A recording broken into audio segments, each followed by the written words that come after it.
dismantle and disrupt the terror financing networks. Honorable Chair, not-for-profit organizations, NPOs play a vital role in the world economy and many national economies and social systems. Their efforts complements the activity of the governmental and business sectors in providing essential services, comfort, and hope to those in need around the world. Recommendations 8 of FATF guidelines talks of risk-based approach to handling the issues of abuse of NPOs for terrorist purposes. Friends, it is outlines the elements of an effective approach to handle NPOs, which includes 1. Sustained outreach, 2. Targeted risk-based supervision, 3. Effective investigation and information gathering, and effective mechanism for international cooperation. Not all NPOs are equally risky from terror financing perspective. However, internationally cases have been identified in which terrorists and terrorist organizations exploit some NPOs to raise and move funds, provide logistical support, encourage terrorist recruitment, or otherwise support terrorist organizations and operations. Mr. Chairman, there have been cases where terrorists create sham charities or engage in fraudulent fundraising for these purposes. India's experience in this regard also testifies the fact that terror organizations in some countries are misusing NPOs to propagate fundamentalism, radicalization, and also to move funds to further the interest of the terrorist organization. Some NPOs are being misused for fundraising at international level and moving funds internationally in the garb of donations and charities. Islamic Research Foundation, IRF, a Mumbai, India-based charity organization funded by one Mr. Zakir Naik, is a case in this regard. Islamic Research Foundation, IRF, collected crores of rupees through charities and donations worldwide and used the funds to spread radical thoughts and hate speeches. His role is well established in Bangladesh blast.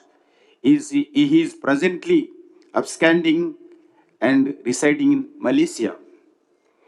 Falai Insaniyat Foundation, organization established by Jamaat ud Dawa, is frontal organization of Lashkar-e-Toiba and has been included in United Nations designations. Such cases highlight the vulnerability and risk posed by the sector. Dear delegates, charity in one country may be used for spreading radicalization. In other countries, terrorists consciously use these NPOs strategically, considering the international relations between the countries. We must be alive to these challenges. That is where the international cooperation mechanisms like one we have gathered here for help us snap the international strategy to deal with such looming threats, keeping aside the political, ideological considerations. Some urgent steps are needed to safeguard the NPOs from abuse from terrorists. Number 1, no unregistered NPOs be allowed to exist.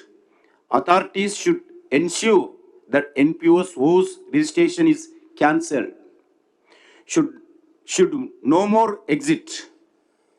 Otherwise, such NPOs move underground and pose even greater risk of being exploited by terror organizations. At the time of registration, due diligence regarding office bearers, their antecedents, ideological learnings, and more importantly, enhanced due diligence of donors need to be completely established and well documented.